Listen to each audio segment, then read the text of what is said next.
अभी जल्दी से तैयार हो जाओ, सारे मेहमान आ चुके हैं। हाँ कविता, पर मुझे समझ नहीं आ रहा कौन सी ड्रेस पहनूं। तो मेरी थोड़ी हेल्प कर दो ना इन महंगी ड्रेस में से कोई एक ड्रेस चुनने में। भाभी मुझे तो आपकी सारी ड्रेस बहुत अच्छी लग रही, पर आप लहंगा डाल लो। गांव की औरतों को मुंह दिखाई में बहुएं लहंगे में अच्छी लगती हैं। कविता बड़ी ही जल्दबाजी में राधिका को ड्रेस पहनने की सलाह देकर अपनी गरीब भाभी के पास जाती है, जहां वो देखती है कि सपना ने बेड पर एक बहुत ही प्यारा सा लहंगा रखा हुआ है। वाह भाभी, आपका ये लहंगा तो काफी महंगा लग रहा है।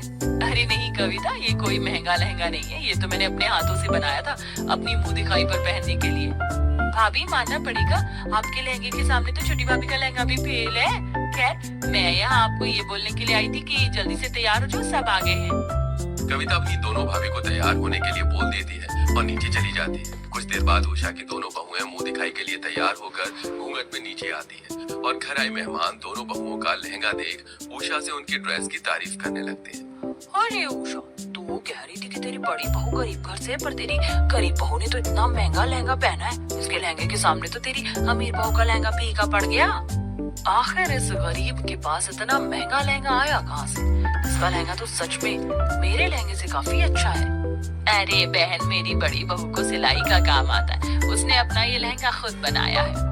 अरे वाह, खुद से इतना प्यारा लहंगा बना दिया। बड़ी बहू, मेरी तो नजर ही नहीं हट रही तुम्हारे इस लहंगे से। देख लो छोटी बहू और कुछ सीख लो अपनी जेठानी से। भले ही गरीब है, पर उसने अपने माँ बाप के पैसे बर्बाद नहीं होने दिए। इस तरह घर आए सभी मेहमान एक एक करके दोनों बहुओं का मुंह देखते हैं और उन्हें शगुन देकर वहाँ से चले जाते हैं। मुंह दिखाई की रस्म खत्म होने के बाद जब दोनों बहुएं अपने अपने कमरे में जाने लगती हैं, तो राधिका सपना को रोकते हुए उससे कहती है, जेठानी जी, आज तो आप बहुत खुश होंगी। मुंह दिखाई में आपकी ड्रेस की तारीफ जो की सभी ने, पर याद रखना, आप जैसी गरीब लड़की मेरे सामने ज्यादा टिक नहीं पाएगी। आपकी बनाई हुई ये सस्ती सी ड्रेस मेरे महंगे ड्रेस के सामने कुछ नहीं है। राधिका, तुम ऐसा क्यों बोल रही हो? मैं क्यों खुश होंगी? और रही कपड़े की तारीफ की बात, तो मेरे कपड़े की तारीफ हो या तुम्हारे कपड़े की, रस्म तो मुंह दिखाई की थी ना। हाँ जानती हूँ मैं, पर अगली बार के लिए तैयार रहना, क्योंकि अब जो भी रस्म होगी उसमें मेरी ही ड्रेस की तारीफ होगी। राधिका मुंह बनाकर वहाँ से चली जाती है। इसी तरह 2 दिन बीत जाते हैं और पूरा परिवार जब एक साथ खाना खा रहा होता है, तो उषा दोनों देवरानी जेठानी से कहती है, वैसे तो मुंह दिखाई एक ही बार होती है, पर मेरे मायके से कोई शादी में आया नहीं था, इसलिए मेरे मायके वाले चाहते हैं कि तुम दोनों की मुंह दिखाई फिर से करवाई जाए। 1 हफ्ते बाद तुम्हारी मामी सास और मौसी सास आ रही, तो उनके सामने अच्छे से तैयार हो जाना। क्या फिर से मुंह दिखाई होगी हमारी? ये तो बहुत अच्छी बात है। जेठानी जी तैयार रहना इस बार, क्योंकि इस बार मेहमान मेरी ड्रेस की तारीफ करके जाएंगे।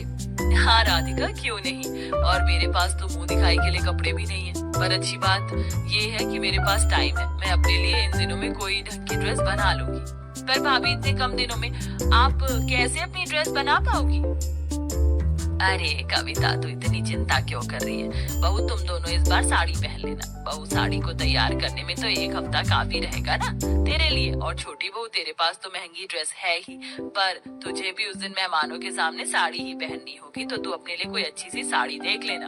माँ जी, मुंह दिखाई पर ड्रेस की फिक्र मेरी गरीब जेठानी को करनी चाहिए, ना कि मुझे। एक बार फिर राधिका इस मुंह दिखाई की रस्म को चैलेंज के रूप में लेती है, तो वहीं सपना अपनी मुंह दिखाई की रस्म पर साड़ी पहनने के लिए एक सस्ती सी साड़ी लेकर आती है और उस पर अपने हाथों से काम करती है और एक बहुत ही प्यारा सा ब्लाउज बनाती है। देखते ही देखते 1 हफ्ता बीत जाता है और 1 हफ्ते बाद घर में उषा की भाभी आशा और बहन पुष्पा आती है। आ गए आप दोनों। अगर शादी पर आते तो कितना अच्छा रहता। माफ करना दीदी, टाइम ही नहीं मिला, और हमें आज रात को फिर से निकलना है। जल्दी से अपनी बहू को बुलाओ ना, ताकि मुंह दिखाई करके हम जा सके। उषा अपनी बहन और भाभी के कहने पर अपनी दोनों बहुओं को बुलाती है और दोनों बहुएं साड़ी पहनकर घूंघट करके नीचे आती हैं। पर जब दोनों बहुएं साड़ी पहनकर आ रही होती हैं, तो उनकी साड़ी देखकर आशा उषा से कहती है, दीदी, आपकी दोनों बहुओं ने साड़ी तो बहुत अच्छी पहनी है, खास करके आपकी बड़ी बहू ने। ऐसी साड़ी मैंने पूरे मार्केट में ढूंढी, पर मुझे कहीं नहीं मिली। मामी, आपको ये साड़ी मिलेगी भी कैसे? ये साड़ी भाभी ने खुद अपने हाथों से जो डिजाइन करी है। इतने में दोनों देवरानी जेठानी मेहमानों के सामने आकर बैठ जाती हैं और मेहमान घूंघट उठाकर दोनों बहुओं से कहते हैं, दीदी, बहू के रूप में बिल्कुल चांद का टुकड़ा लाई हो, पर बड़ी बहू, मैंने सुना है कि तुमने अपनी साड़ी खुद डिजाइन करी और ब्लाउज भी खुद बनाया। बहुत प्यारा लग रहा है तुम्हारा ब्लाउज।